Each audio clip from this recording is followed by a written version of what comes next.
It's a sunny day. You've got the top down on PCH. Your speedometer's busted, but your car still rides beautifully. You can't help but notice that you cross a kilometer marker approximately every 20 seconds. Let's say you were to collect data on this by timing each kilometer marker crossing. Based on this, you obtain a piece of information. Your speed is 180 kilometers per hour, 111 miles per hour for those of us stateside. This lets you know that you're going 80 kilometers per hour over the speed limit. It's probably time to hit the brakes before you have your license suspended. This metaphor may lead you to think of a continuum of what one knows based on how much meaning the information carries. Take this. Data becomes information, information becomes knowledge, knowledge becomes wisdom. Understanding that this is a human thought process makes sense, especially with regard to interactions amongst people. It helps to think of this continuum as a pyramid. At the base of the pyramid, we have data to information. While raw data may have some structure, datasets by themselves don't usually carry any formal definition of meaning. Raw data is also missing how the data elements are related to one another and furthermore to other concepts and ideas in this world. Information, on the other hand, is organized data. There is some level of inherent structure and certain levels of relationship between data elements. Information may also be obtained by manipulating data based on formulae, a guideline, or via a process. In this case, our system has raw data that could be related to dates and times, temperatures, air quality, and different types of particulate matter. This data, when organized, becomes information and suggests that the planet has warmed 1 degree Celsius since 1750, and this trend is increasing rapidly. As you scale the pyramid, more meaning is gained. Knowledge represents things you know based on a piece of information. This also includes things that relate to that information. Wisdom relates to the soundness of action, thought, and decision-making in the presence of knowledge. In computing, you must represent meaning in a formal way before it can be taught and defined to the system. The lower end of the continuum, i.e. data and information, are represented in the format of files and databases. Files carry data with some tagging, while databases, including relational databases, can be designed to carry information. Databases can model very complex pieces of information, but they sacrifice efficiency in the process. On the other hand, graphs can also be used to store information. Practically, graphs tend to carry richer information than databases because they have the ability to efficiently model open worlds and interrelationships between different things. One way to build relationships between two disparate instances is to form facts. A fact connects two things, a subject and an object, by a predicate relationship. Alice is taller than Bob connects Alice and Bob by the predicate is taller than. Bob may then be connected to Lady Gaga by likes. Bob may be connected to Charlie by is a friend of.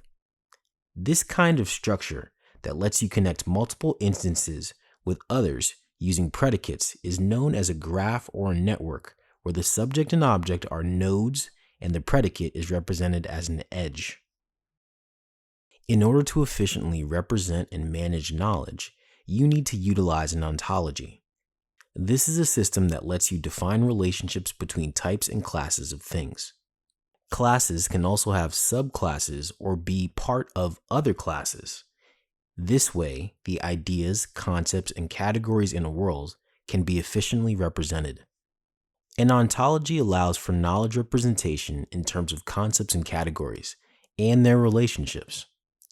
The rule, the sister of the father of a person is an aunt to that person, may be set up as a three-way relationship between three categories of people: the subject person, the father, and the father's sister. We do this so that the instances that fall under a category or concept can inherit their relationships to other concepts and ideas automatically without having to be redefined. By defining two facts, Bob is Charlie's father and Alice is Bob's sister, we can infer the third fact, Alice is Charlie's aunt. Such a structure that contains relationship between instances, classes, and concepts is referred to as an ontology. Ontologies lie at the heart of expert systems, a traditional AI method used to simulate knowledge of a domain expert. They capture know-how in a formal manner so that it may be generalized and applied to problems in a domain. Another popular method is case-based reasoning, where a problem is modeled like a former case given their similarities. Wisdom, on the other hand, is very difficult to model because it's hard to formalize. As such, there are no formats for a machine to store and manage wisdom. Practically speaking, there isn't a branch of computer science that deals with wisdom management. Once represented, how do you capture and derive meaning to support decisions and actions? Non-hero systems use the lower parts of the data pyramid as input to deal with problems in a formulaic manner. Much of the intelligence and meaning behind these problems is captured as rules and specifications. Since the underlying data is not smart and meaningful, the system must be. As you move up the pyramid, the structures become more clever. They carry more meaning and are more intelligent. This means a non-hero system built on top of them can afford to be less intelligent, since some of the heavy lifting is already done in the representation. Still, it begs the question, how do you determine when to utilize a more intelligent hero system in conjunction with your representation? The answer to this question has two parts and adds additional dimension to the question posed in Section 1, Hero versus Non-Hero and Why You Should Care. Part 1. If your world is deterministic in nature, knowledge about the world may be captured in a graph or ontology.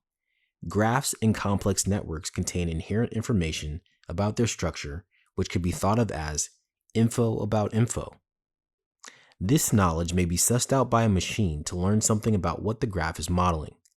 Ontologies, on the other hand, are a formal representation of deterministic facts, concepts, classes, and individuals, and their relationships.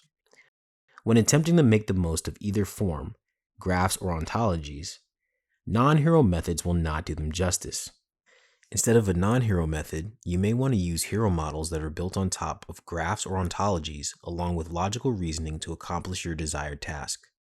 Hero methods may be combined with graphs or ontologies in different ways to better define which parts of the ontology are relevant to the problem or have enriched input, etc. Logical reasoning helps the machine make deductions based on what's already defined. Let's go back and review the considerations to be made when the world is probabilistic in nature. When should we use a hero method when the world is probabilistic? This, by the way, leads us to the second part of the answer. We know that when the world is probabilistic in nature, with some randomness or with things falling on a continuum that can't easily be discretized and used in rules, hero models are perfect. The lower the level in the pyramid, the more a hero model is needed. Learning models take raw data as input and suss out relationships between variables that can't be explained as rules. Graphical models encode relationships between random variables and can be considered to be similar to an ontology for scenarios with stochastic data. Simulation and optimization models can work on either form, as can problem-solving methods. In this sense, hero methods are similar to their non-hero counterparts, but they can do much more than them. Also, the richer in meaning the input you provide to a hero, the higher the output in the pyramid.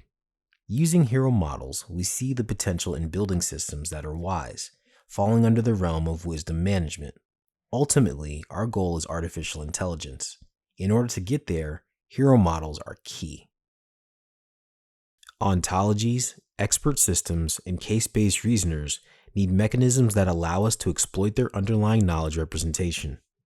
Simple operations involve graph navigation and retrieval, while anything sophisticated will require implementation of logical reasoning constructs. For instance, say we are able to model rules in an HVAC system, such as if the valve temperature is above 300 degrees Fahrenheit, then either there is a leak in the vessel or the coolant is above -20 degrees Fahrenheit. Further, the sensors provide readings that say valve temperature equals 312 degrees Fahrenheit and coolant temperature equals -35 degrees Fahrenheit. Based on this, We need an automatic mechanism that can put these two together and infer that there is a leak in the containment vessel. One way to automatically infer from rules and facts is the use of logic programming languages. Many publicly available ontology and expert systems also have reasoners built in as standard features. Also, rule-based production systems or any other programmatic method may be used to query graphs and networks and ontologies. Kato AI.